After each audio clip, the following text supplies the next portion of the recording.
दोस्तों, भारतीय संस्कृति की आत्मा जो बसती है वो वेदों में बसती है। और यदि हम भारतीय संस्कृति को देखें तो उसका उदय एक बहुत लंबे समय में हुआ है। आप जानते हैं कि जो लेखन की परंपरा है वो बहुत ही बाद में विकसित हुई है और वर्तमान में हमारे पास जो लिखित जो दस्तावेज हैं वो अशोक सम्राट अशोक के काल से प्रारंभ होते हैं, जिसको दो भागों में डिवाइड किया जा सकता है, एक वैदिक और बाद में बौद्ध काल। बौद्ध का प्रभाव, गौतम बुद्ध का प्रभाव उस काल में काफी था, तो इसलिए बहुत सारे इंस्क्रिप्शंस मिलते हैं, शिलालेख मिलते हैं। उससे पहले की जो परंपरा थी, वैदिक जो परंपरा थी भारतीय, वो श्रुत परंपरा थी।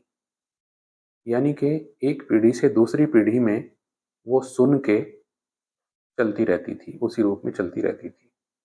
लेकिन ऐसा नहीं है कि ये वेद केवल एक अ,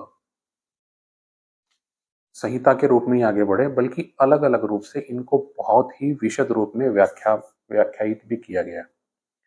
तो हम एक बेसिक स्ट्रक्चर को जानते हैं। सबसे पहले ये जो चार वेद हैं, इसमें सबसे प्राचीन ऋक है, जिसको हम ऋग्वेद कहते हैं, सामवेद, यजुर्वेद और अथर्ववेद, अथर्व मंत्र को कहते हैं। और ये जो वेद हैं, इसका जो सबसे मूल भाग है वो इनकी संहिताएं हैं।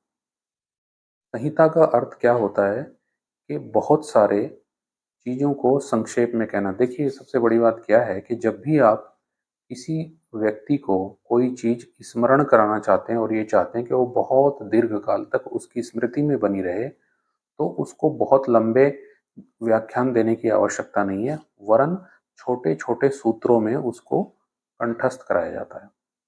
और कंठस्थ केवल सूत्र ही हो सकते हैं, गद्यांश नहीं हो सकते। गद्य में कहीं न कहीं थोड़ी बहुत विकृति आ ही जाती है, लेकिन जो सूत्र होते हैं, जो संस्कृत के श्लोक रूप में निबद्ध जो चीज़ होती है, वो कंठस्थ हो जाती है और उसी रूप में रिप्रोड्यूस होती रहती है। उसमें बहुत कम मिनिमम चेंजेस देखने को मिलते हैं। तो इसलिए जो इनकी जो मूल वो संहिताएँ थी, वो सूत्र रूप में निबद्ध जो है वो चीज़ें थी और उन्हीं से संहिताओं का निर्माण हुआ। जीवन के जो चार काल होते हैं, तो जीवन के चार हमने बताए, जिसमें कि ब्रह्मचर्य आश्रम कहते हैं उनको, ब्रह्मचर्य आश्रम, गृहस्थ आश्रम, वानप्रस्थ आश्रम और संन्यास आश्रम। तो जो पहला ब्रह्मचर्य आश्रम है, जिसमें छात्र जो है वो गुरुकुल में गुरु के अधीन रह करके अध्ययन करता था, उसमें इन वेदों को सूत्र रूप में, संहिता रूप में कंठस्थ करा दिया जाता था। इतना कंठस्थ होता था कि उसी क्रम में वो उसको रट भी लेते थे, कंठस्थ भी कर लेते थे और रिप्रोड्यूस भी कर सकते थे, और फिर उसका अभ्यास कराया जाता था। पहले में यही होता था।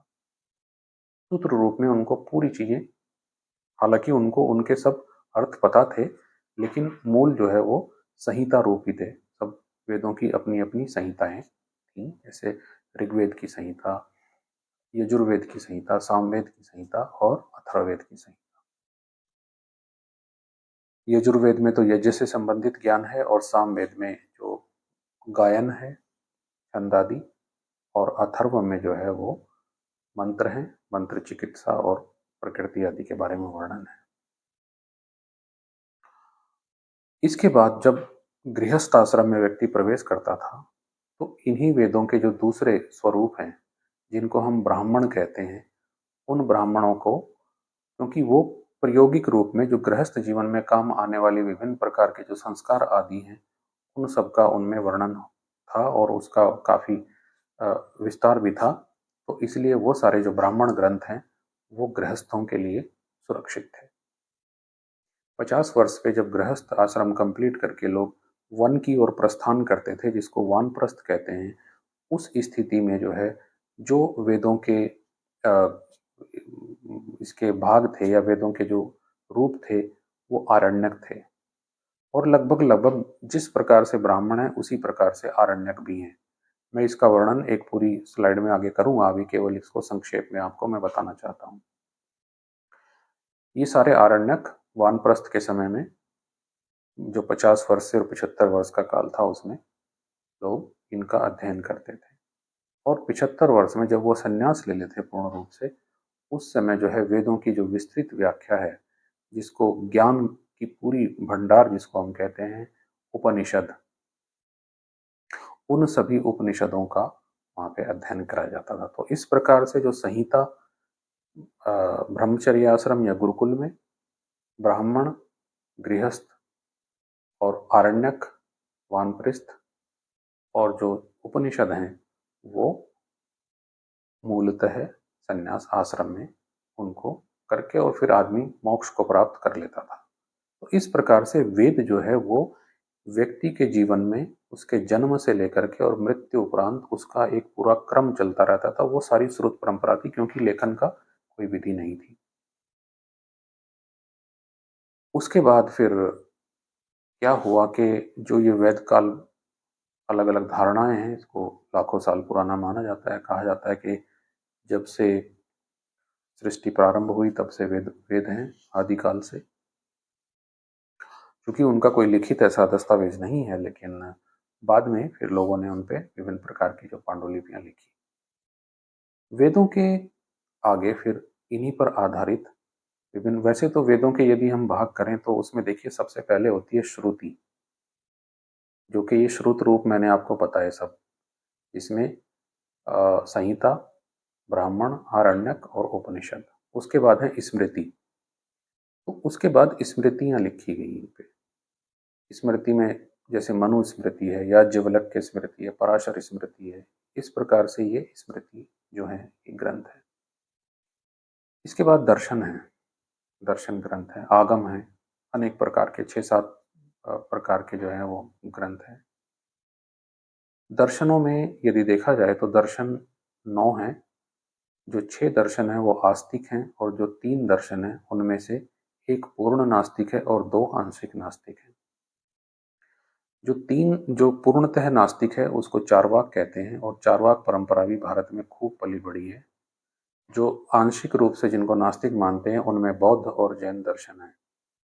और जो 6 आस्तिक दर्शन हैं, उन 6 आस्तिक दर्शनों में मुख्यतया न्याय दर्शन, वैशेषिक दर्शन, सांख्य दर्शन, योग, पूर्व मीमांसा और उत्तर मीमांसा, जिसको वेदांत भी कहा जाता है, ये आस्तिक दर्शन है, वेदों पर पूर्ण रूप से आधारित है। इनके बाद फिर काल आता है पुराण काल, और इसी बीच में एक काव्य भी हम कह सकते हैं, जो भी अल्टीमेटली इन्हीं पर निर्भर है। उन काव्यों में आप जानते हैं रामायण और महाभारत आदि हैं। और फिर इसके बाद पुराण का काल आता है। पुराण का काल कंट्रोवर्शियल भी है, और इसमें अलग अलग लोगों के अलग अलग मत भी हैं। पुराण काल में जो मुख्यतः जो रुद्र, हम माहेश्वर जो हैं शिव, और विष्णु भगवान, इनके बारे में वर्णन किया गया है। साथ ही ब्रह्मा जी के बारे में, ब्रह्मा जी का उल्लेख तो वेदों में भी है। और वेदों में जो डीटी हैं या वेदों के जो देवता हैं वो 33 हैं। 33 टोटल देवता माने गए हैं, जिसमें आदित्य, वसु, रुद्र, इंद्र और प्रजापति हैं। इंद्र का जो है वो स्वर्ग के अधिपति माने गए हैं, और जो आकाशीय विद्युत होती है ये उन्हीं के वज्र, उनका इंद्र का वज्र ही इसको माना गया है, उससे उत्पन्न ये अग्नि है ऐसा माना गया है। तो पौराणिक जो काल था, उस पौराणिक काल में हमारे जो त्रिदेव हैं, ब्रह्मा, विष्णु और महेश, इनके बारे में अलग अलग पुराणों का वर्णन है। और उन्हीं पुराणों में भगवान श्री कृष्ण का भी उल्लेख है, उनमें नारद जी का भी उल्लेख है। और वहीं से जो है बेसिकली ये इनके जो विभिन्न प्रकार के मंदिर में स्थित जो एक पूजा का जो विधान है वो चला। उससे पहले जो वैदिक काल में जो कर्म कांड थे, वो दैनिक यज्ञ का प्रावधान था। ऐसा कोई सामूहिक रूप से मंदिर में पूजा का विधान वेदों में नहीं मिलता है, लेकिन पौराणिक काल से ये प्रारंभ हुआ। लेकिन यदि देखा जाए, इन सबको समग्र रूप से देखा जाए, तो कहीं में बहुत से लोग जो कहते हैं कि नहीं इनमें भेद है, तो भेद बिल्कुल भी नहीं है। यदि हम पुराण की दृष्टि से देखें, और यदि हम वेदों की दृष्टि से देखें, यदि हम आगमों की दृष्टि से देखें, तो अंततः जो है यही समझ में आता है। क्योंकि जब ऋग्वेद में हम देखते हैं तो वहाँ पे जो सृष्टि की उत्पत्ति हुई है या दर्शन के हिसाब से हम देखते हैं तो वो अव्यक्त से हुई है, अनमैनिफेस्टेड से हुई है। एक ऐसी चीज जो मैनिफेस्टेड नहीं थी, कहीं पे उसको हिरण्यगर्भ कहा गया है, मतलब कि वो एक गॉड पार्टिकल था। सांख्य में इस बात का पूर्ण रूप से वर्णन मिलता है कि अव्यक्त महान अहंकार से ही जो है वो सृष्टि की उत्पत्ति हुई है, अनमैनिफेस्टेड से। वो एक साइंटिफिक तथ्य है। लेकिन पुराणों के हिसाब से यदि हम देखते हैं तो वहां पे जो सृष्टि की उत्पत्ति है वो ब्रह्मा जी से हुई है। ब्रह्मा जी ने ही अपने शरीर से स्वयंभू मनु और शत्रुपा को उत्पन्न किया था, और उन्हीं स्वयंभू मनु और शत्रुपा से पूरे संसार की उत्पत्ति हुई। यदि आप अन्य धर्मों की बात करते हैं तो अन्य धर्मों में भी यही थ्योरी लगभग लगभग होती है, जहां एडम और ईव्स हैं, जहां आदम और हव्वा हैं। तो ये लगभग लगभग सब जगह समान ही है। सारे जो धर्म ग्रंथ हैं उनमें इसी प्रकार की उत्पत्ति हुई है। लेकिन यदि आप दर्शन और वेद के हिसाब से देखते हैं तो वहां पे सृष्टि की उत्पत्ति का जो कारण है वो अव्यक्त है, अनमैनिफेस्टेड है, हिरण्यगर्भ जिसको कहा जाता है, वही गॉड पार्टिकल जिसको हम बोसॉन कहते हैं। तो फिर ये परंपरा चली, इसी बीच में गौतम बुद्ध की परंपरा चली और बौद्ध धर्म का प्रचार लगभग लगभग अगर हम यदि देखें तो पूरे एशिया और इधर आगे तक चलता चला गया। आप देखते हैं कि बौद्ध धर्म के अनुयायी बहुत एक है। भारतवर्ष में भी वैदिक काल के बाद बौद्ध धर्म का व्यापक प्रचार प्रसार हुआ। बहुत सारे लोग बौद्ध धर्म के अनुयायी बने। उसके पश्चात फिर केरल से शंकराचार्य जी ने पुनः वैदिक धर्म को प्रतिस्थापित किया। वेद और पुराण के जो तथ्य हैं उनके आधार पर उन्होंने सनातन धर्म को पुनः स्थापित किया। वो पूरे भारत का भ्रमण बहुत ही छोटी सी आयु में उन्होंने किया और उन्होंने अनेक मंदिरों का निर्माण कराया, जो आज भी उसी गौरवशाली परंपरा के रूप में हमारे सामने आज उपस्थित हैं। तो इसलिए यदि देखा जाए तो ये सारी चीज़ें जो है, जो सनातन परंपराएं हैं, इस पूरी सनातन परंपरा में वेद भी हैं, इस सनातन परंपरा में दर्शन पुराण भी हैं, इस सनातन परंपरा में बौद्ध भी हैं, इस सनातन परंपरा में जैन भी हैं, और बाद में इसी सनातन परंपरा में सिख भी आता है। और गुरु नानक देव जी ने जिस धर्म की स्थापना की थी सिख, वो भी इसी सनातन परंपरा का हिस्सा है। और यही भारत की मूल संस्कृति है, यही भारत का उदय है, यही भारत का यही भारत की मूल संस्कृति है। और इसको इसी रूप में देखा जाना चाहिए। इसमें कहीं भी कोई भेद नहीं है किसी प्रकार का। जो चीज़ें होती हैं वो समय अनुसार थोड़ा बहुत परिवर्तित होती रहती हैं, लेकिन अंततः ये सनातन रूप में, नित्य शाश्वत रूप में इसी प्रकार से ये भारतीय संस्कृति चलती फलती फूलती रही है। Thank you very much.